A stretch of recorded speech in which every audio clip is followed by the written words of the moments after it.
ਵਾਹਿਗੁਰੂ ਜੀ ਕਾ ਖਾਲਸਾ ਵਾਹਿਗੁਰੂ ਜੀ ਕੀ ਫਤਿਹ। ਮੇਰੇ ਮਾਲਕ ਨੇ ਅੰਮ੍ਰਿਤ ਬਾਣੀ ਵਿੱਚ ਅਰਦਾਸ ਦੀਆਂ ਵੱਖਰੀਆਂ ਵੱਖਰੀਆਂ ਅਵਸਥਾਵਾਂ ਬਿਆਨ ਕੀਤੀਆਂ ਨੇ। ਸਿੱਖ ਨੇ ਕਾਰਜ ਆਰੰਭ ਕਰਨਾ ਹੈ, ਉੱਥੇ ਵੀ ਅਰਦਾਸ ਦਾ ਵਿਧਾਨ ਗੁਰੂ ਗ੍ਰੰਥ ਸਾਹਿਬ ਮਹਾਰਾਜ ਵਿੱਚ ਲਿਖਿਆ ਹੈ। ਸਿੱਖ ਨੇ ਕਾਰਜ ਆਰੰਭ ਕਰਨਾ ਹੈ ਤੇ ਅਰਦਾਸ ਕਰਕੇ ਕਾਰਜ ਆਰੰਭ ਕਰਨਾ ਹੈ। ਖਿਆਲ ਕਰਿਆ ਜੀ, ਅਰਦਾਸ ਕੀਤੀ, ਕਾਰਜ ਆਰੰਭ ਕਰ ਦਿੱਤਾ, ਕਾਰਜ ਮੁਕੰਮਲ ਹੋ ਗਿਆ। ਸਿੱਖ ਨੇ ਫਿਰ ਅਰਦਾਸ ਵਿੱਚ ਜੁੜ ਜਾਣਾ ਵੀ ਮਾਲਕ ਉਦਮ ਤੂੰ ਕਿਰਪਾ ਕਰਕੇ ਮੇਥੋਂ ਕਰਾਇਆ ਤੇ ਅੰਗ ਸੰਗ ਸਹਾਈ ਹੋ, ਬਖਸ਼ਿਸ਼ ਕਰਕੇ ਇਹ ਕਾਰਜ ਆਪ ਨਿਰਵਿਘਨਤਾ ਸਹਿਤ ਨੇਪਰੇ ਚਾੜ ਲਿਆ। ਇਥੋਂ ਤੱਕ ਲਿਖਿਆ ਵਿਦਵਾਨਾਂ ਨੇ ਵੀ ਬੱਚਾ ਘਰ ਦੇ ਵਿੱਚ ਮਾਲਕ ਬਖਸ਼ਿਸ਼ ਕਰੇ ਤੇ ਤਾਂ ਅਰਦਾਸ। ਕਹਿਣ ਲੱਗੇ ਜੇ ਬੱਚਾ ਰਿੜਨ ਲੱਗ ਪਿਆ, ਤੁਰਨ ਲੱਗ ਪਿਆ ਤਾਂ ਅਰਦਾਸ, ਤੇ ਜੇ ਬੱਚਾ ਸਕੂਲ ਪੜ੍ਹਨੇ ਪਾਇਆ ਤੇ ਪੜ੍ਹਨੇ ਪਾਣ ਤੋਂ ਪਹਿਲਾਂ ਵੀ ਸਿੱਖ ਦੀ ਅਰਦਾਸ, ਤੇ ਸਾਲ ਭਰ ਸਕੂਲ ਜਾਂਦਾ ਰਿਹਾ, ਪਾਸ ਹੋ ਗਿਆ ਤਾਂ ਵੀ ਅਰਦਾਸ, ਤੇ ਅਗਲੇ ਸਾਲ ਫਿਰ ਅਰਦਾਸ ਆਰੰਭ ਹੋਣ ਲੱਗੀ, ਨਵੀਂ ਜਮਾਤ, ਫਿਰ ਪਾਸ ਹੋ ਗਿਆ, ਫਿਰ ਅਰਦਾਸ। ਇਉਂ ਕਹੋ ਬਈ ਅਰਦਾਸ ਦੇ ਨਾਲ ਸਿੱਖ ਇਸ ਤਰ੍ਹਾਂ ਸੀਪਾ ਪਿਆ ਹੈ ਜਿਵੇਂ ਦੋ ਕੱਪੜੇ ਦੇ ਟੁਕੜਿਆਂ ਨੂੰ ਲੈ ਕੇ ਸੂਈ ਧਾਗੇ ਨਾਲ ਸੀ ਦਈਦਾ ਹੈ। ਜਿਹੜੇ ਸਿੱਖ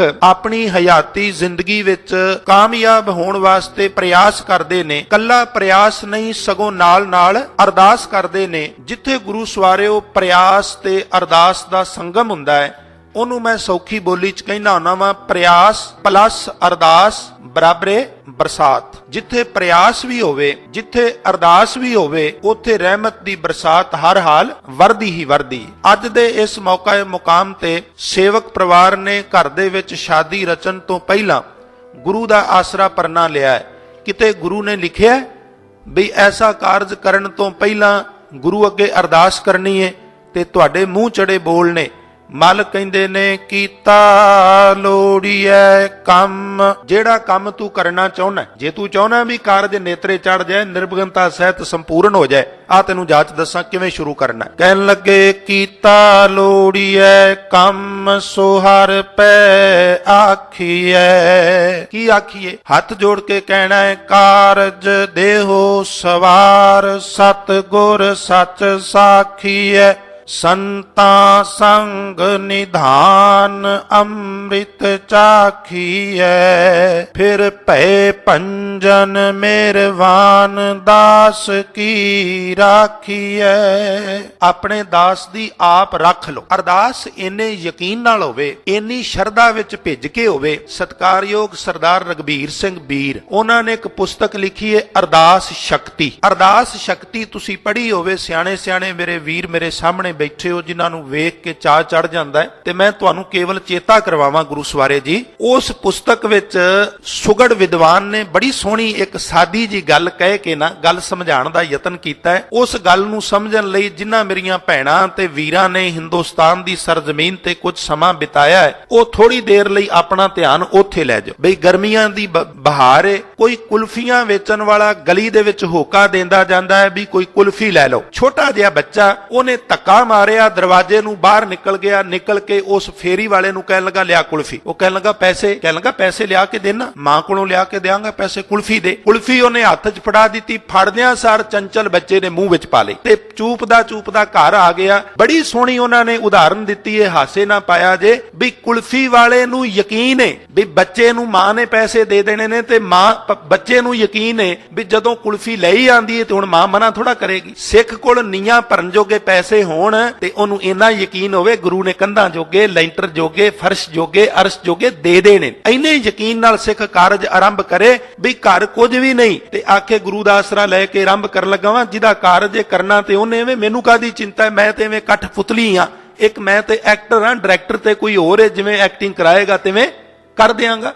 ਇਤਨਾ ਦ੍ਰਿੜ ਨਿਸ਼ਚਾ ਹੋਵੇ ਸਿੱਖ ਦਾ ਵੀ ਮੈਨੂੰ ਮਾਲਕ ਨੇ ਮੌਕੇ ਸਿਰ ਮੇਰੀਆਂ ਲੋੜੀਂਦੀਆਂ ਵਸਤੂਆਂ ਹਰ ਹਾਲ ਦੇਣੀਆਂ ਹੀ ਦੇਣੀਆਂ ਨੇ, ਤੇ ਜਿੱਥੇ ਹੋਵੇ ਯੱਕੋ ਤੱਕੀ ਖੌਰੇ ਕੀ ਹੋਵੇਗਾ, ਕੁਝ ਬਣੇਗਾ ਕਿ ਨਾ ਬਣੇਗਾ, ਉੱਥੇ ਨਹੀਂ। ਜਿੱਥੇ ਸੱਚੀ ਮੁੱਚੀ ਕੋਈ ਸੰਤ ਬਿਰਤੀ ਦਾ ਧਾਰਨੀ ਗੁਰੂ ਵਿੱਚ ਯਕੀਨ ਕਰ ਲੈ, ਫਿਰ ਉੱਥੇ ਬਚਨ ਕਹਿ ਜਾਂਦੇ ਨੇ ਵੀ ਸੰਤਾਂ ਕੇ ਕਾਰਜ ਆਪ ਖਲੋਇਆ, ਹਰ ਕੰਮ ਕਰਾਵਣ ਆਇਆ ਰਾਮ। ਫਿਰ ਤੇ ਧੰਨੇ ਜੱਟ ਦੇ ਜਿਵੇਂ ਕਿਆਰੇ ਮੋੜਦਾ ਸੀ, ਮੋਢੇ ਤੇ ਕਈ ਰੱਖ ਕੇ ਨੱਕੇ ਵੀ ਮੋੜਦਾ ਫਿਰਦਾ, ਪਰ ਯਕੀਨ ਧੰਨੇ ਵਰਗਾ ਅੰਦਰ ਸਾਡੇ ਆ ਜਾਏ। ਮੈਂ ਜਿਸ ਪਾਸੇ ਆਪ ਜੀ ਦਾ ਧਿਆਨ ਦਵਾਰਿਆ ਸਾਂ, ਕਹਿਣ ਲੱਗੇ ਪ੍ਰਮਾਤਮਾ ਨੂੰ ਮਾਨੋ ਇੱਕ ਸਾਗਰ ਏ। ਸਰਦਾਰ ਰਘਬੀਰ ਸਿੰਘ ਬੀਰ ਕਹਿਣ ਲੱਗੇ ਪ੍ਰਮਾਤਮਾ ਇੱਕ ਸਾਗਰ ਏ ਤੇ ਮਨੁੱਖ ਮਾਨੋ ਇੱਕ ਛੋਟਾ ਜਿਹਾ ਤਲਾਬ ਏ, ਇੱਕ ਛੋਟਾ ਜਿਹਾ ਸਰੋਵਰ ਏ, ਇੱਕ ਛੋਟੀ ਜੀ ਛਪੜੀ ਏ, ਇੱਕ ਛੋਟਾ ਜਿਹਾ ਜੋੜ ਏ। ਤੇ ਕਹਿਣ ਲੱਗੇ ਉਸ ਤਾਲਾਬ ਨੂੰ ਉਸ ਸਾਗਰ ਨਾਲ ਕਿਸੇ ਦਾਨੇ ਨੇ ਜੋੜਿਆ, ਇੱਕ ਖਾਲੀ ਜਾਂ ਆੜ ਜਿਹਨੂੰ ਅਸੀਂ ਕਹਿ ਲੈਂਦੇ ਆ ਪੱਟ ਕੇ। ਉਸ ਆੜ ਦੇ ਵਿੱਚੋਂ ਜਦੋਂ ਸਾਗਰ ਚੋਂ ਛੱਲਾਂ ਮਾਰ ਮਾਰ ਕੇ ਪਾਣੀ ਆਉਂਦਾ ਨਾ ਗੁਰੂ ਸਵਾਰੇ ਜੀ, ਤੇ ਉਹ ਛੱਲਾਂ ਨਾਲ ਪਾਣੀ ਸਾਗਰ ਚੋਂ ਤੁਰ ਕੇ ਤੇ ਉਸ ਸਰੋਵਰ ਤੱਕ ਜਾਂਦਾ ਹੈ, ਉਸ ਸਰੋਵਰ ਨੂੰ ਭਰ ਦਿੰਦਾ। ਖਿਆਲ ਕਰਨਾ, ਜੇ ਉਹ ਨਾਲੀ, ਉਹ ਆੜ, ਉਹ ਖਾਲਾ ਸਾਫ਼ ਹੈ, ਜਿਸ ਖਾਲੇ ਨਾਲ ਸਰੋਵਰ ਸਾਗਰ ਨਾਲ ਜੁੜਿਆ ਹੈ, ਤੇ ਸਰੋਵਰ ਦਾ ਕਦੀ ਸੁੱਕਣ ਦਾ, ਕਦੀ ਮੁੱਕਣ ਦਾ, ਕਦੀ ਉੱਕਣ ਦਾ ਮਤਲਬ ਹੀ ਨਹੀਂ। ਪਰ ਕਹਿਣ ਲੱਗੇ ਸਮੱਸਿਆ ਹੈ ਵੀ ਜਿਹੜੀ ਅਰਦਾਸ ਰੂਪੀ ਨਾਲੀ ਆਤਮਾ ਨੂੰ ਪਰਮਾਤਮਾ ਨਾਲ ਜੋੜ ਕੇ ਅਮੀਰ ਬਣਾਉਂਦੀ ਏ, ਕਈ ਵਾਰ ਸਾਡੀ ਉਸ ਆੜ ਵਿੱਚ, ਸਾਡੀ ਉਸ ਖਾਲੀ ਵਿੱਚ ਨਾ ਕਈ ਤਰ੍ਹਾਂ ਦਾ ਗੰਦਮੰਦ ਭਰ ਜਾਂਦਾ। ਪੁੱਛਿਆ ਉਹ ਕਿਵੇਂ?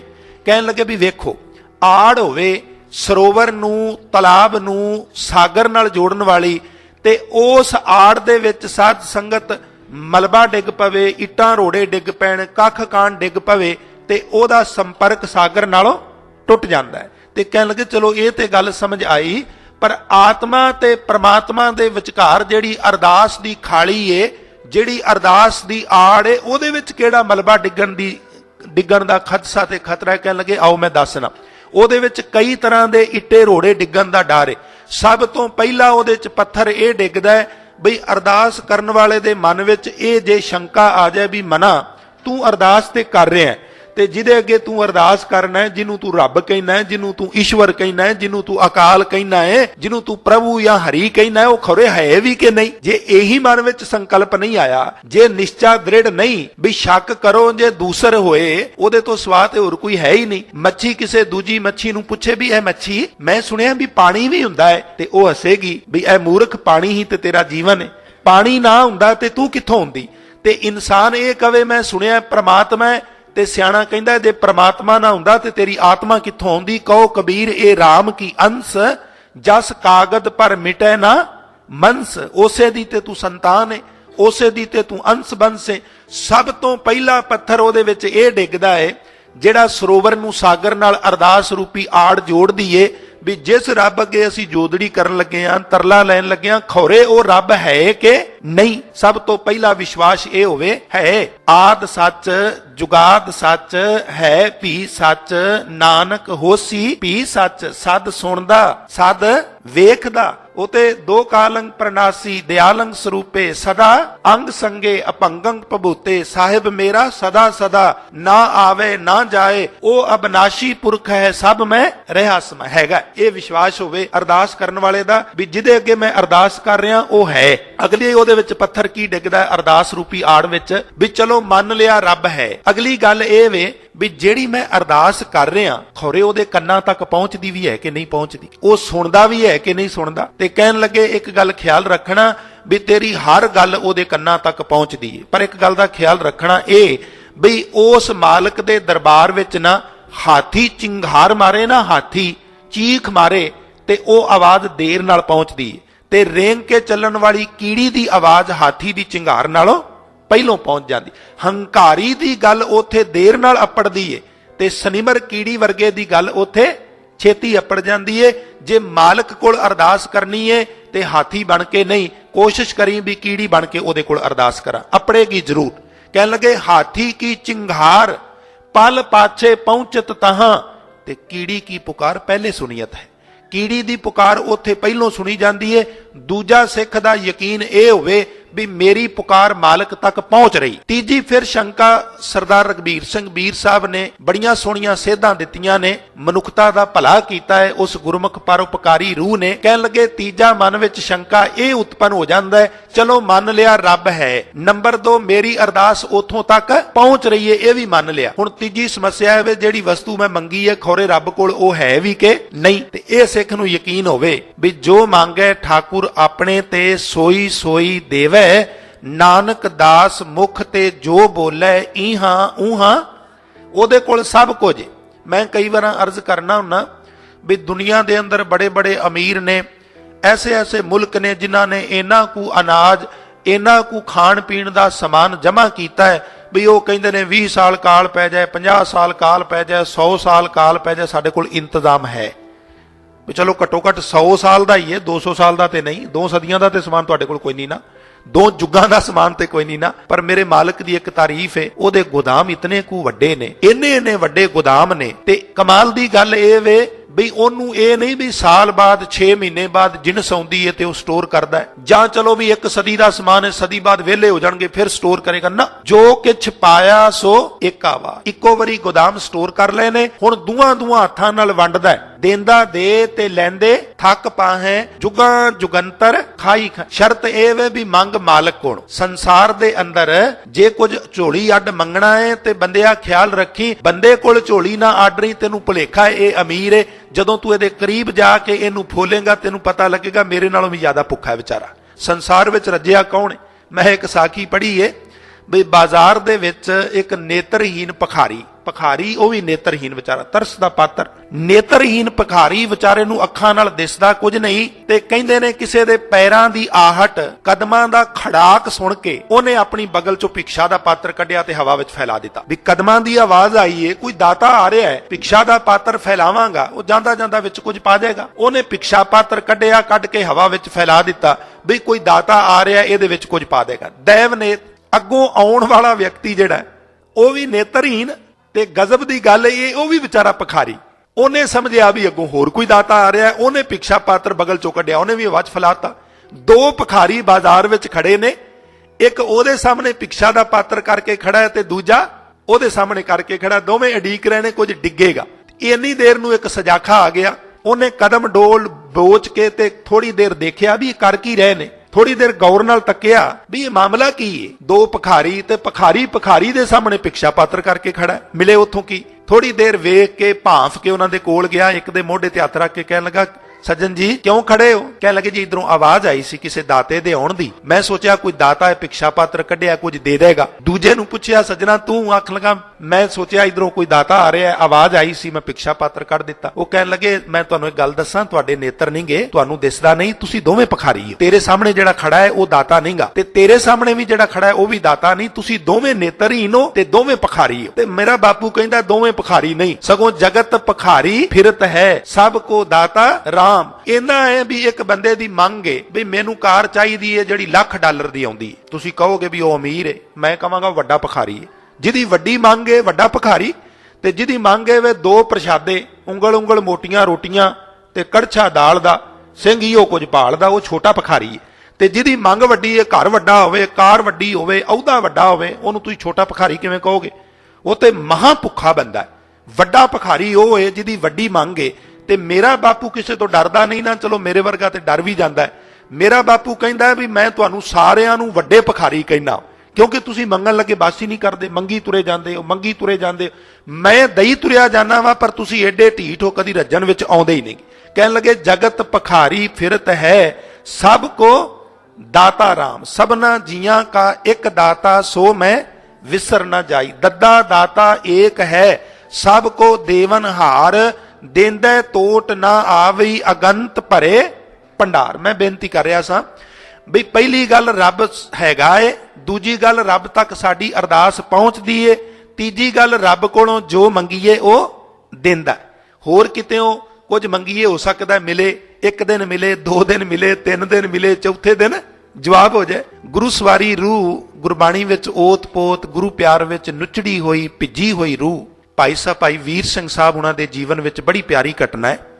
ਕਹਿੰਦੇ ਨੇ ਗੁਰਦੁਆਰੇ ਵਿੱਚ ਵਿਖਿਆਨ ਕਰਕੇ ਮੈਂ ਹਟਿਆ, ਬਾਹਰ ਨਿਕਲੇ ਤੇ ਇੱਕ ਜਗਿਆਸੂ ਕੋਲ ਆ ਕੇ ਕਹਿਣ ਲੱਗਾ ਵੀ ਭਾਈ ਸਾਹਿਬ ਜੀ ਬਹੁਤ ਆਨੰਦ ਆਇਆ, ਬੜੀਆਂ ਸੋਹਣੀਆਂ ਵਿਚਾਰਾਂ ਕਰਦੇ ਹੋ, ਜੇ ਬੇਨਤੀ ਪ੍ਰਵਾਨ ਕਰੋ ਤੇ ਕਿਸੇ ਦਿਨ ਘਰ ਚਰਨ ਪਾਓ।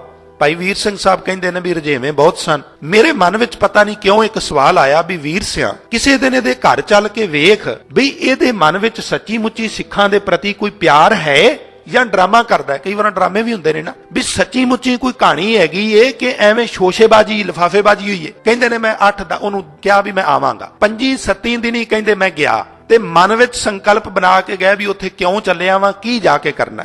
ਗਏ, ਉਹਨੇ ਦਰਵਾਜ਼ਾ ਖੋਲਿਆ, ਦਸਤਕ ਦਿੱਤੀ, ਬੜਾ ਚਾਅ ਚੜਿਆ, ਸਿੱਖ ਨੂੰ ਚਾਈ ਮਲਾਰੀ ਜਾ ਕੇ ਅੰਦਰ ਬਿਠਾਇਆ, ਯਥਾ ਸ਼ਕਤ ਜਲ ਪਾਣੀ ਦੀ ਸੇਵਾ ਕੀਤੀ। ਤੇ ਭਾਈ ਸਾਹਿਬ ਆਪਣੇ ਮਨ ਵਿੱਚ ਇੱਕ ਪ੍ਰੋਗਰਾਮ ਬਣਾ ਕੇ ਗਏ ਸਨ ਵੀ ਵੇਖਣਾ ਹੈ ਸਿੱਖ ਦੇ ਅੰਦਰ ਕਿੰਨਾ ਕੁ ਸਬਰ ਦਾ ਜਜ਼ਬਾ ਹੈ, ਕਿੰਨੀ ਕੁ ਸਿੱਖੀ ਦੇ ਪ੍ਰਤੀ ਪਿਆਰ ਦੀ ਖੇਡ। ਕਹਿੰਦੇ ਨੇ ਮੈਂ ਘੜੀ ਬੈਠਾ, ਘੜੀ ਬਹਿਣ ਤੋਂ ਬਾਅਦ ਕਹਿੰਦੇ ਨੇ ਮੈਂ ਜਿਹੜੀ ਪਲੈਨਿੰਗ ਬਣਾਈ ਸੀ, ਯੋਜਨਾ ਬਣਾਈ ਸੀ, ਉਹਦੇ ਤਹਿਤ ਕਿਹਾ ਵੀ ਗੁਰਸਿੱਖ ਜੀ ਅਸਲ ਵਿੱਚ ਮੈਂ ਜਾ ਰਿਹਾ ਸਾਂ ਕਿਤੇ ਕੰਮ ਤੇ, ਜ਼ਰੂਰੀ ਕੰਮ ਤੇ ਮੇਰੀ ਜਿਹੜੀ ਪਾਕਟ ਮਨੀ ਸੀ ਉਹ ਕਿਤੇ ਡਿੱਗ ਪਈ ਹੈ, ਜਾਂ ਕਿਸੇ ਜੇਬ ਕਤਰੇ ਨੇ ਜੇਬ ਕੱਟ ਲਈ ਹੈ, ਤੇ ਕਹਿਣ ਲੱਗੇ ਵੀ ਮੈਨੂੰ 50 ਰੁਪਏ ਚਾਹੀਦੇ ਨੇ। ਬੜੇ ਸਾਲਾਂ ਦੀ ਗੱਲ ਹੈ, ਉਦੋਂ ਵੈਲਿਊ ਸੀ 50 ਰੁਪਏ ਦੀ, ਮੈਨੂੰ 50 ਰੁਪਏ ਚਾਹੀਦੇ। ਇਹ ਕਹਿਣ ਲੱਗਾ ਮਹਾਰਾਜ ਘਰ ਹੀ ਤੁਹਾਡਾ ਹੈ, 50 ਰੁਪਈਆਂ ਦੀ ਕਿਹੜੀ ਗੱਲ ਹੈ। ਬੜੇ ਅਦਬ ਸਤਿਕਾਰ ਨਾਲ 50 ਰੁਪਏ ਲਿਆ ਕੇ ਭਾਈ ਜੀ ਦੇ ਅੱਗੇ ਰੱਖ ਦਿੱਤੇ। ਭਾਈ ਸਾਹਿਬ ਕਹਿੰਦੇ ਨੇ ਮੈਂ ਜੇਬ ਚ ਪਾ ਕੇ ਆ ਗਏ। ਹਾਲਾਂਕਿ ਭਾਈ ਸਾਹਿਬ ਭਾਈ ਵੀਰ ਸਿੰਘ ਸਾਹਿਬ ਖਾਂਦੇ ਪੀਂਦੇ ਸਰਦੇ ਪੁੱਜਦੇ ਘਰ ਨਾਲ ਸੰਬੰਧਿਤ ਨੇ, ਪਰ ਸਿਰਫ ਸਿੱਖ ਦੀ ਪਰਖ ਲੈਣ ਲਈ ਵਾਪਸ ਆ ਗਏ। 5-7 ਦਿਨ ਹੀ ਕਹਿੰਦੇ ਨੇ ਮੈਂ ਫਿਰ ਗਿਆ, ਦਰਵਾਜ਼ੇ ਤੇ ਦਸਤਕ ਦਿੱਤੀ, ਦਰਵਾਜ਼ਾ ਖੁੱਲਿਆ, ਅੰਦਰ ਅਦਬ ਸਤਿਕਾਰ ਨਾਲ ਲੈ ਗਏ, ਬਿਠਾਇਆ ਤੇ ਕਹਿੰਦੇ ਨੇ ਜਲ ਪਾਣੀ ਛਕਣ ਤੋਂ ਬਾਅਦ ਮੈਂ ਆਖਿਆ ਵੀ ਗੁਰਮੁਖ ਜੀ ਗੁੱਸਾ ਨਾ ਕਰਿਓ, ਮੇਰੇ ਨਾਲ ਅੱਜ ਫਿਰ ਉਹੀ ਭਾਣਾ ਵਾਪਰ ਗਿਆ ਤੇ ਮੈਨੂੰ ਤੁਸੀਂ ਖਿਮਾ ਕਰਨਾ, ਗੁੱਸਾ ਨਾ ਕਰਿਓ, 50 ਰੁਪਏ ਚਾਹੀਦੇ। ਕਹਿੰਦੇ ਨੇ ਆਖਣ ਲੱਗਾ ਮਹਾਰਾਜ ਕੋਈ ਗੱਲ ਨਹੀਂ, ਐਤਕੀ ਬਹੁਤੀਆਂ ਗੱਲਾਂ ਨਹੀਂ ਆਖੀਆਂ ਵੀ ਘਰ ਤੁਹਾਡਾ ਹੈ ਬਾਹਰ ਤੁਹਾਡਾ ਹੈ, ਕੋਈ ਗੱਲ ਨਹੀਂ ਹੋਰ ਹੁਕਮ ਕਰੋ, ਥੋੜੀਆਂ ਜੀਆਂ ਗੱਲਾਂ ਕਹਿ ਕੇ 50 ਰੁਪਏ ਲਿਆ ਕੇ ਰੱਖ ਦਿੱਤੇ। ਭਾਈ ਜੀ ਕਹਿੰਦੇ ਨੇ ਹਫ਼ਤੇ ਬਾਅਦ ਮੈਂ ਫਿਰ ਜਾ ਦਰਵਾਜ਼ੇ ਤੇ ਦਸਤਕ ਦਿੱਤੀ, ਦਰਵਾਜ਼ਾ ਖੁੱਲਿਆ, ਕਹਿੰਦੇ ਨੇ ਅੰਦਰ ਗਿਆ, ਜਲ ਪਾਣੀ ਛਕਾਇਆ ਯਥਾ ਸ਼ਕਤ, ਪਰ ਤੇਵਰ ਜਿਹੜੇ ਸਨ ਉਹ ਬਦਲ ਗਏ, ਤੇਵਰ ਥੋੜੇ ਬਦਲ ਗਏ। ਬਿਠਾਇਆ ਤੇ ਕਹਿਣ ਲੱਗੇ ਗੁਰਸਿੱਖ ਜੀ ਖਿਮਾ ਕਰਨਾ, ਤੁਸੀਂ ਬੁਰਾ ਜ਼ਰੂਰ ਮਨਾਓਗੇ, ਪਰ ਪਤਾ ਨਹੀਂ ਦੈਵ ਨੇ ਕੁਝ ਭਾਣਾ ਇਸ ਤਰ੍ਹਾਂ ਦਾ ਵਾਪਰਦਾ, ਜਦੋਂ ਮੈਂ ਤੁਹਾਡੇ ਵੱਲ ਆਉਣਾ ਉਦੋਂ ਹੀ ਇਸ ਤਰ੍ਹਾਂ ਦੀ ਗੱਲ ਵਾਪਰਦੀ, ਅੱਜ ਮੇਰੇ ਨਾਲ ਫਿਰ ਉਹੀ ਭਾਣਾ ਵਾਪਰ ਗਿਆ ਜੀ, ਤੇ ਮੈਨੂੰ ਅੱਜ 50 ਰੁਪਏ ਫਿਰ ਚਾਹੀਦੇ ਨੇ। ਕਹਿਣ ਲੱਗਾ ਯੱਕੋ ਤੱਕੀ ਕਰਕੇ ਉਹਨੇ ਲਿਆ ਦਿੱਤੇ। ਤੇ ਭਾਈ ਸਾਹਿਬ ਭਾਈ ਵੀਰ ਸਿੰਘ ਕਹਿੰਦੇ ਨੇ ਮੈਂ ਹਫ਼ਤੇ ਬਾਅਦ ਫਿਰ ਪਹੁੰਚ ਗਿਆ, ਦਸਤਕ ਦਿੱਤੀ, ਐਤਕੀ ਦਰਵਾਜ਼ਾ ਨਹੀਂ ਖੁੱਲਾ। ਉਹ ਸੱਜਣ ਪੌੜੀਆਂ ਤੇ ਚੜ ਕੇ ਮਕਾਨ ਦੀ ਛੱਤ ਤੇ ਚੜਿਆ, ਉਹਨੇ ਤੱਕਿਆ ਤੇ ਵੀਰ ਸਿੰਘ ਖੜਾ ਹੈ। ਕਹਿਣ ਲੱਗੇ ਮੈਂ ਘੰਟਾ ਪਰ ਦਰਵਾਜ਼ੇ ਤੇ ਖੜਾ ਰਿਹਾ, ਦਰਵਾਜ਼ਾ ਨਹੀਂ ਖੁੱਲਿਆ। ਸੰਸਾਰੀਆਂ ਦੇ ਦਰਵਾਜ਼ੇ ਕਿੰਨੇ ਦਿਨ ਖੁੱਲੇ ਰਹਿਣਗੇ? 1 ਦਿਨ, 2 ਦਿਨ, 3 ਦਿਨ, 4 ਦਿਨ, 10 ਦਿਨ, 20 ਦਿਨ, ਇੱਕ ਦਿਨ ਜ਼ਰੂਰ ਕਪਾਟ ਬੰਦ ਹੋ ਜਾਣਗੇ, ਪਰ ਮੇਰੇ ਮਾਲਕ ਦਾ ਜਿਹੜਾ ਦਰਵਾਜ਼ਾ ਹੈ, ਜਿਹ ਦਰ ਆਵਤ ਜਾਤੇ ਹੋ ਹਟਕੈ ਨਾਹੀ ਕੋਏ, ਸੋ ਦਰ ਕੈਸੇ ਛੋੜੀਐ ਜੋ ਦਰ ਐਸਾ ਹੋਏ। ਇਸ ਵਾਸਤੇ ਹਜ਼ੂਰ ਅੰਮ੍ਰਿਤ ਬਾਣੀ ਵਿੱਚ ਕਹਿੰਦੇ ਨੇ ਵੀ ਜੇ ਮੰਗਣਾ ਹੀ ਹੈ ਤੇ ਮਾਲਕ ਕੋਲੋਂ ਮੰਗ। ਇਹ ਮਨ ਮੰਗਣਾ ਕਿਹਦੇ ਕੋਲੋਂ? ਮਾਲਕ ਕੋਲੋਂ, ਬੰਦੇ ਕੋਲੋਂ ਨਹੀਂ। ਇਹ ਮਨ ਹਰ ਜੀ ਧਿਆਏ ਤੂੰ, ਇੱਕ ਮਨ ਇੱਕ ਚਿੱਤ ਭਾਏ, ਹਰ ਕੀਆਂ ਸਦਾ ਸਦਾ ਵਡਿਆਈਆਂ ਦੇ ਨਾ ਪੱਛੋਂ। ਉਹ ਤੇ ਪ੍ਰਾਸ਼ਚਿਤ ਕਰ ਰਿਹਾ ਸੀ ਵੀ 5 ਵਾਰ 50-50 ਰੁਪਏ ਖੜਕਾ ਕੇ ਲੈ ਗਿਆ, ਗਲਤੀ ਕਰ ਬੈਠੇ ਹੋਏ ਨੇ ਤੇ ਧੰਦਾ ਹੀ ਇਹ ਬਣਾ ਲਿਆ। ਉਹ ਤੇ ਵਿਚਾਰਾ ਪ੍ਰਾਸ਼ਚਿਤ ਕਰ ਰਿਹਾ ਸੀ ਵੀ ਕਿਉਂ ਦਿੱਤੇ, ਪਰ ਮੇਰੇ ਮਾਲਕ ਕੋਲੋਂ 5 ਵਾਰਾਂ ਨਹੀਂ, ਮੇਰੇ ਮਾਲਕ ਕੋਲੋਂ 50 ਵਾਰਾਂ ਨਹੀਂ, ਬਲਕਿ ਲੱਖ ਜਨਮ ਲੈ ਕੇ ਤੇ ਇੱਕ ਜਨਮ ਵਿੱਚ ਇੱਕ ਲੱਖ ਵਾਰਾਂ ਵੀ ਮੰਗਣ ਆਵੇਂਗਾ ਤੇ ਮੇਰੇ ਮਾਲਕ ਦਾ ਕਦੀ ਦਰਵਾਜ਼ਾ ਬੰਦ ਨਹੀਂ ਹੋਵੇਗਾ। ਇਸ ਵਾਸਤੇ ਸਿੱਖਾ ਭਖਾਰੀ ਦਾ ਭਖਾਰੀ ਨਾ ਬਣੀ, ਜੇ ਬਣਨਾ ਹੀ ਏ ਤੇ ਮਾਲਕ ਦਾ ਭਖਾਰੀ ਬਣੀ ਤੇ ਆਖੀ ਮਾਲਕਾ ਤੇਰੇ ਦਰ ਦਾ ਮੰਗਤਾ ਵਾਂ। ਤੇ ਹੁਣ ਤੇ ਉਹ ਅਵਸਥਾ ਬਣ ਗਈ ਹੈ ਵੀ ਅਬ ਹਮ ਚੱਲੀ ਠਾਕੁਰ ਪਹਿਹਾਰ, ਜਬ ਹਮ ਸ਼ਰਨ ਪ੍ਰਭੂ ਕੀ ਆਈ, ਰਾਖ ਪ੍ਰਭੂ ਭਾਵੇਂ ਮਾਰ, ਲੋਗਨ ਕੀ ਚਤਰਾਈ ਉਪਮਾ ਤੇ ਬੈਸੰਤਰ ਜਾਰ, ਕੋਈ ਭਲਾ ਕਹੋ ਭਾਵੇਂ ਬੁਰਾ ਕਹੋ, ਹਮ ਤਨ ਦਿਓ ਹੈ ਢਾਰ। ਇਹ ਯਕੀਨ ਹੋਵੇ ਬਈ ਮੇਰੇ ਮਾਲਕ ਕੋਲ ਸਭ ਕੁਝ ਹੈ ਤੇ ਮੈਂ ਮਾਲਕ ਕੋਲੋਂ ਮੰਗਣਾ ਹੈ। ਚਲੋ ਅਗਲੀ ਗੱਲ, ਸਰਦਾਰ ਰਘਬੀਰ ਸਿੰਘ ਵੀਰ ਕਹਿੰਦੇ ਨੇ ਮੰਨ ਲਿਆ, ਯਕੀਨ ਆ ਗਿਆ ਰੱਬ ਹੈ, ਯਕੀਨ ਆ ਗਿਆ ਮੇਰੀ ਆਵਾਜ਼ ਪਹੁੰਚਦੀ ਏ, ਯਕੀਨ ਆ ਗਿਆ ਜੋ ਮੈਂ ਮੰਗਣਾ ਉਹਦੇ ਕੋਲ ਹੈ, ਯਕੀਨ ਆ ਗਿਆ ਵੀ ਉਹਦੇ ਕੋਲ ਜੋ ਮੰਗਣਾ ਵਾ ਉਹ ਹੈ, ਆਵਾਜ਼ ਵੀ ਪਹੁੰਚਦੀ ਏ। ਤੇ ਕਹਿਣ ਲੱਗੇ ਇਹ ਯਕੀਨ ਇੱਕ ਸ਼ੰਕਾ ਇਹ ਆ ਜਾਂਦਾ ਹੈ ਵੀ ਉਹਦੇ ਕੋਲ ਹੈ ਵੀ ਤੇ ਖੋਰੇ ਮੇਰੀ ਮੰਗ ਦੇ ਉੱਤੇ ਦਏ ਵੀ ਕਿ ਨਾ ਦਏ। ਤੇ ਫਿਰ ਹਜ਼ੂਰ ਨੇ ਅੰਮ੍ਰਿਤ ਬਾਣੀ ਵਿੱਚ ਜ਼ਮਾਨਤ ਦਿੱਤੀ ਵੀ ਸਾਰੀ ਮਨੁੱਖਤਾ ਉਹਦੀ ਸੰਤਾਨ ਹੈ, ਉਹ ਸਾਰਿਆਂ ਦਾ ਪਿਤਾ ਹੈ। ਉਹਨੇ ਇੱਥੋਂ ਤੱਕ ਇਹਤਿਆਤ ਸਾਵਧਾਨੀ ਵਰਤੀ ਏ ਵੀ ਕਿਸੇ ਵੇਲੇ ਮੇਰੀ ਗੈਰ ਹਾਜ਼ਰੀ 'ਚ ਮੇਰੇ ਪੁੱਤਰ ਦੀ ਅਰਦਾਸ ਆਵੇ ਨਾ, ਫੈਕਸ ਆਵੇ, ਟੈਲੀਫੋਨ ਆਵੇ, ਤੇ ਕਰਿੰਦਿਆਂ ਨੂੰ ਕਿਹਾ ਹੈ ਵੀ ਮੇਰੀ ਉਡੀਕ ਨਾ ਕਰਿਓ, ਪਿਤਾ ਕਿਰਪਾਲ ਆਗਿਆ ਇਹ ਦੀਨੀ, ਬਾਰਕ ਮੁਖ ਮੰਗੇ। ਸੋ ਮੇਰੀ ਗੈਰ ਹਾਜ਼ਰੀ 'ਚ ਕੋਈ ਫੈਕਸ ਆ ਜਾਏ ਮੇਰੇ ਬੇਟੇ ਦੀ, ਕੋਈ ਟੈਲੀਫੋਨ ਆ ਜਾਏ, ਮੇਰੀ ਉਡੀਕ ਨਾ ਕਰਿਓ, ਉਸੇ ਵੇਲੇ ਜੋ ਮੰਗੇ ਉੱਥੇ ਪਹੁੰਚਦੀ ਕਰ ਦਿਆ। ਐਸਾ ਸਿੱਖ ਦਾ ਯਕੀਨ ਹੋਵੇ ਵੀ ਮਾਲਕ ਜਿਹੜਾ ਹੈ ਉਹ ਸਦ ਸੁਣਦਾ, ਸਦ ਵੇਖਦਾ, ਤੇ ਮਾਲਕ ਦੇ ਚਰਨਾਂ ਵਿੱਚ ਫਿਰ ਸਿੱਖ ਕਰੇ ਕਾਰਜ ਆਰੰਭ ਕਰਨ ਤੋਂ ਪਹਿਲਾਂ ਹੱਥ ਜੋੜ ਕੇ ਅਰਦਾਸ, ਤੇ ਆਖੇ ਕੀਤਾ ਲੋੜੀਐ ਕੰਮ ਸੋ ਹਰ ਪੈ ਆਖੀਐ, ਕਾਰਜ ਦੇਹੁ ਸਵਾਰ ਸਤਿਗੁਰ ਸੱਚ ਸਾਖੀਐ, ਤੇ ਫਿਰ ਕਵੇ ਸੰਤਾਂ ਸੰਗ ਨਿਧਾਨ ਅੰਮ੍ਰਿਤ ਚਾਖੀਐ, ਭੈ ਭੰਜਨ ਮਿਹਰਬਾਨ ਦਾਸ ਕੀ ਰਾਖੀਐ। ਜਦੋਂ ਇਸ ਤਰ੍ਹਾਂ ਦੀ ਮਾਲਕ ਦੇ ਚਰਨਾਂ ਵਿੱਚ ਅਰਦਾਸ ਕਰੀਏ ਤੇ ਇਹ ਆਖੀਏ ਮਾਲਕ ਇਹ ਕਾਰਜ ਤੇਰਾ ਹੈ, ਮੈਂ ਤੇ ਸਿਰਫ ਇੱਕ ਕਠਪੁਤਲੀ ਆ। ਤੇ ਕਠਪੁਤਲੀ ਦੇ ਕੀ ਵਸ ਹੁੰਦਾ ਹੈ? ਕਾਠ ਕੀ ਪੁੱਤਰੀ ਕਹਾ ਕਰੇ ਬਪੁਰੀ, ਖਿਲਾਵਨ ਹਾਰੋ ਜਾਣੇ। ਮੈਂ ਤੇ ਕਾਠ ਦੀ ਪੁਤਲੀ ਆ, ਜਿਵੇਂ ਤੂੰ ਮੈਨੂੰ ਖਿਡਾਏਗਾ ਮੈਂ ਖੇਡਾਂਗਾ, ਜੋ ਮੇਰੇ ਤੋਂ ਤੂੰ ਕਰਾਏਗਾ ਉਹ ਮੈਂ ਕਰਾਂਗਾ, ਤੇ ਜੋ ਤੂੰ ਨਹੀਂ ਕਰਾਣਾ ਚਾਹੁੰਦਾ ਮੈਂ ਯਤਨ ਕਰਕੇ ਵੀ ਉਹ ਕਰ ਨਹੀਂ ਸਕਾਂਗਾ। ਤੇ ਸਤਿਗੁਰੂ ਪਿਤਾ ਅੰਮ੍ਰਿਤ ਬਾਣੀ ਵਿੱਚ ਕਹਿੰਦੇ ਨੇ, ਜਦੋਂ ਸਿੱਖ ਇਤਨਾ ਕੁ ਸਨਿਮਰ ਹੋ ਜਾਏ ਤੇ ਦਾਤੇ ਦੇ ਦਰ ਦੇ ਉੱਤੋਂ ਮੰਗਣ ਦੀ ਉਹਨੂੰ ਜਾਚ ਆ ਜਾਏ, ਤੇ ਫਿਰ ਐਸੀ ਕੋਈ ਵਸਤੂ ਨਹੀਂ ਜਿਹੜੀ ਮਾਲਕ ਦੇ ਦਰਬਾਰ ਵਿੱਚੋਂ ਸਿੱਖ ਦੀ ਝੋਲੀ ਵਿੱਚ ਡਿੱਗੇ ਨਾ। ਕਹਿਣ ਲੱਗੇ ਗੱਲ ਸਿਰਫ ਇਤਨੀ ਹੈ ਵੀ ਸਾਡਾ ਭਿਕਸ਼ਾ ਦਾ ਪਾਤਰ ਹੀ ਸੁੰਗੜ ਗਿਆ ਹੈ। ਮਾਲਕ ਦੀਆਂ ਤੇ ਅਰਸ਼ਾਂ ਵਿੱਚੋਂ ਹਰ ਵਕਤ ਦਾਤਾਂ ਡਿੱਗ ਰਹੀਆਂ ਨੇ, ਜ਼ਰੂਰਤ ਸਿਰਫ ਇਤਨੀ ਹੈ ਵੀ ਅਸੀਂ ਆਪਣੀ ਭਿਕਸ਼ਾ ਦਾ ਪਾਤਰ ਜਿੰਨਾ ਫੈਲਾ ਲਾਂਗੇ, ਜਿੰਨਾ ਵੱਡਾ ਕਰ ਲਾਂਗੇ, ਦਾਤਾਂ ਉਨੀਆਂ ਯਾਦੀਆਂ ਡਿੱਗਣਗੀਆਂ। ਹਾਂ, ਇੱਕ ਗੱਲ ਜ਼ਰੂਰ ਵੀ ਮੰਗਣ ਦੀ ਜਾਚ ਆ ਜਾਏ, ਤੇ ਮੰਗਣ ਦੀ ਜਾਚ ਦੇ ਸੰਬੰਧ ਵਿੱਚ ਮੈਂ ਕਈ ਵਾਰਾਂ ਤੱਕਿਆ ਵੀ ਬੰਦਾ ਗੁਰੂ ਕੋਲੋਂ ਵੀ ਮੰਗੇ ਤੇ ਆਕੜ ਨਾਲ। ਮੈਂ ਆਪਣੇ ਕੰਨਾਂ ਨਾਲ ਕਈ ਵਾਰਾਂ ਸੁਣਿਆ ਹੈ ਵੀ ਗੁਰੂ ਨੂੰ ਵੀ ਬੰਦਾ ਇਸ ਤਰ੍ਹਾਂ ਹੁਕਮੀ ਲਹਿਜੇ ਵਿੱਚ ਕਹਿੰਦਾ ਵੀ ਫਲਾਣੀ ਚੀਜ਼ ਚਾਹੀਦੀ ਆ, ਆਪੜ ਦੀ ਕਰ ਦੇਂ, ਕਰ ਤੇ ਵਕਤ ਸਿਰ ਪੜਾ ਦੇਂ, ਲੇਟ ਨਹੀਂ ਹੋਣੀ ਚਾਹੀਦੀ। ਗੁਰੂ ਕੋਲੋਂ ਮੰਗਣ ਲੱਗਿਆ ਜਿਨ੍ਹਾਂ ਨੂੰ ਸਮਝ ਆਈ ਏ, ਮੈਂ ਜ਼ਿਆਦਾਤਰ ਸਹਾਰਾ ਲੈਣਾ ਉਹਨਾਂ ਸ਼੍ਰੀਮਾਨ ਭਾਈ ਗੁਰਦਾਸ ਜੀ ਦਾ। ਉਹਨਾਂ ਨੇ ਇੱਕ ਥਾਂ ਤੇ ਜਾਚ ਦੱਸੀ ਏ, ਉਹ ਕਹਿੰਦੇ ਨੇ ਵੀ ਜੇ ਗੁਰੂ ਕੋਲੋਂ ਮੰਗਣਾ ਹੈ, ਜੇ ਗੁਰੂ ਦੇ ਮੰਗਤੇ ਬੰਨਣਾ ਹੈ, ਤੇ ਕਹਿਣ ਲੱਗੇ ਸਧਾਰਨ ਮੰਗਤੇ ਦੀ ਨਕਲ ਕਰ। ਆਖਿਆ ਵੀ ਸਧਾਰਨ ਮੰਗਤੇ ਦਾ ਕੀ ਗੁਣ ਹੈ? ਆਖਣ ਲੱਗਿਆ ਤੈਨੂੰ ਦੱਸਾਂ।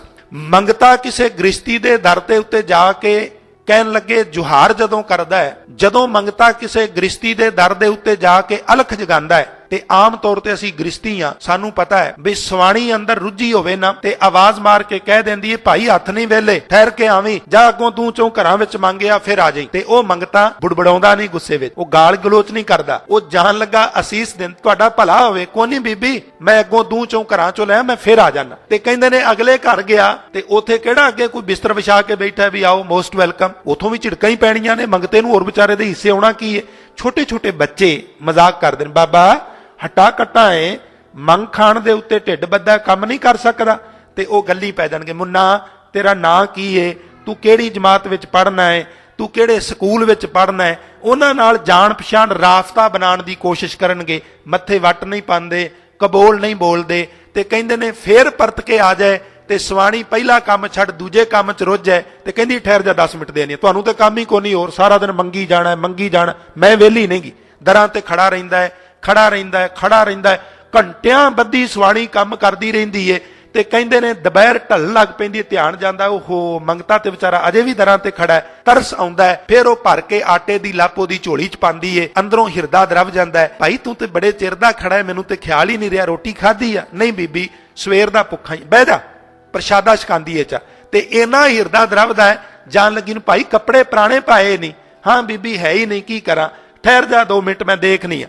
ਫੋਲ ਫਾਲ ਕੇ ਟਰੰਕ ਪੇਟੀਆਂ ਕੋਈ ਨਾ ਕੋਈ ਸੂਟ ਵੀ ਲਿਆ ਕੇ ਝੋਲੀ 'ਚ ਰੱਖਦੀ। ਪਰ ਉਦੋਂ ਜਦੋਂ ਉਹਦੇ ਤਰਸ ਦਾ ਪਾਤਰ ਬਣਦਾ, ਗਾਲਾਂ ਕੱਢਿਆ, ਮੱਥੇ ਤੇ ਵੱਟ ਪਾਇਆ, ਕ੍ਰੋਧ ਕੀਤਿਆਂ, ਕਿਸੇ ਦੇ ਦਰ ਤੋਂ ਮੰਗਤੇ ਬਣਿਆ, ਮਿਲਦਾ ਕੁਝ ਨਹੀਂ, ਉੱਥੇ ਤੇ ਸੱਚੀ ਮੁੱਚੀ ਤਰਸ ਦੇ ਪਾਤਰ ਬਣਨਾ ਪੈਂਦਾ। ਕਹਿਣ ਲੱਗੇ ਜੇ ਗੁਰੂ ਕੋਲੋਂ ਮੰਗਣਾ ਹੈ ਤੇ ਪਾਵੋਂ ਦਾਨ, ਢੀਠ ਹੋਏ ਮੰਗੋ, ਢੀਠ ਬਣ ਜਾ, ਮੰਗਦਾ ਰਹੋ, ਨੱਕ ਰਗੜਦਾ ਰਹੋ, ਰਗੜਦਾ ਰਹੋ। ਮਾਲਕ ਤੁਧ ਨੂੰ ਛੋੜ ਜਾਈਏ ਪ੍ਰਭ ਕਹਿ ਧਰ, ਆਣ ਨਾ ਬੀਆ ਤੇਰੀ ਕਿਹਦੇ ਕੋਲ ਜਾਵਾਂ, ਤੇਰੇ ਵਰਗਾ ਹੋਰ ਕੋਈ ਹੈ ਹੀ ਨਹੀਂ। ਤੇ ਫਿਰ ਮੈਂ ਤੈਨੂੰ ਛੱਡ ਕੇ ਕਿਸੇ ਹੋਰ ਕੋਲੋਂ ਮੰਗਾ, ਲਾਜ ਵੀ ਤੈਨੂੰ ਲੱਗਣੀ ਏ।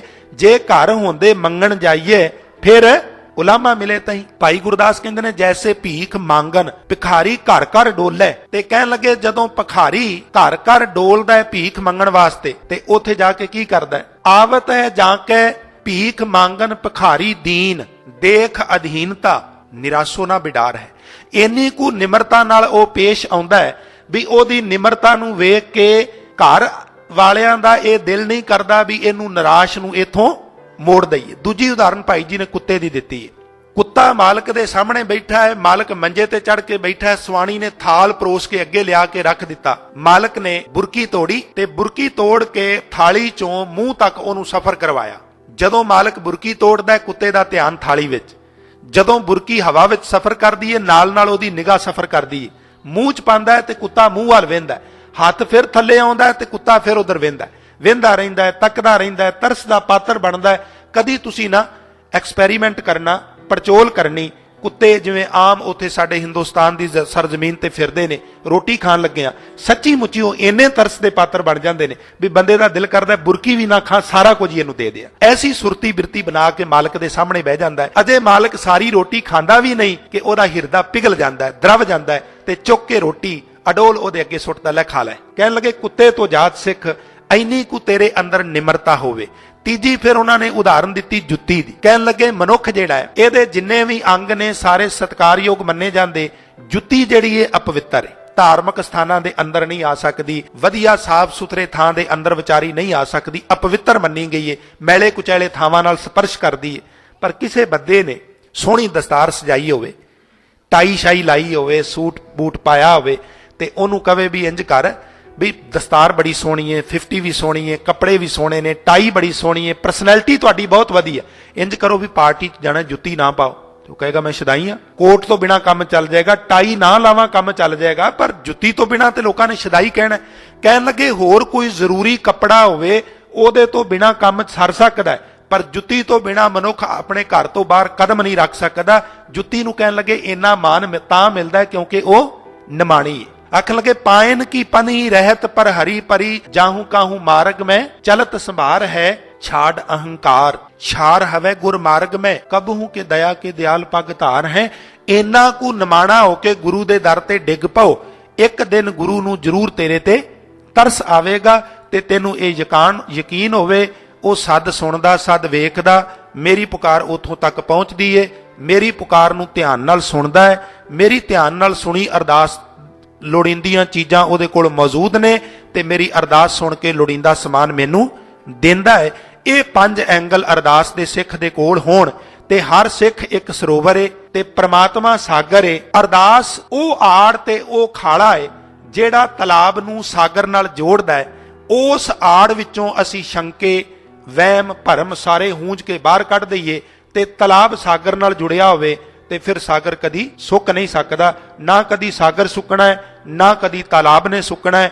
ਹਰ ਮਨੁੱਖ ਇੱਕ ਖੂਹ ਹੈ ਜਿਹੜਾ ਹੇਠੋਂ ਅਨੰਤ ਸਾਗਰ ਨਾਲ ਜੁੜਿਆ ਹੈ, ਪਰ ਉਹ ਖੂਹ ਇੰਨੇ ਕੁ ਵਿਸ਼ਵਾਸ ਵਾਲਾ ਹੋਵੇ ਵੀ ਅਨੰਤ ਸਾਗਰ ਵਿੱਚੋਂ ਕੁਝ ਮੁੱਕਣ ਵਾਲਾ ਨਹੀਂ, ਕੁਝ ਉੱਕਣ ਵਾਲਾ ਨਹੀਂ।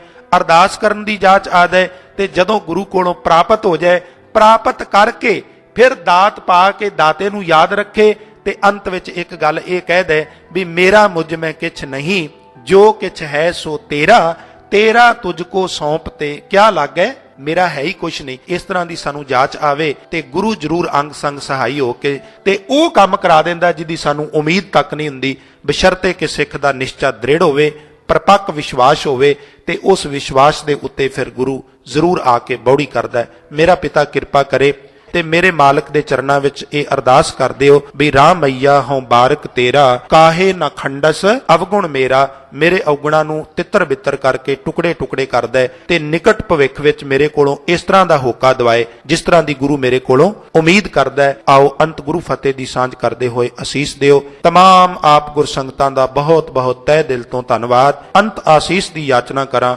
ਸਾਰੀ ਸੰਗਤ ਅਦਬ ਸਤਕਾਰ ਪਿਆਰ ਨਾਲ ਇਕੱਠੇ ਹੋ ਆਖੋ ਜੀ ਵਾਹਿਗੁਰੂ ਜੀ ਕਾ ਖਾਲਸਾ ਵਾਹਿਗੁਰੂ ਜੀ ਕੀ ਫਤਿਹ।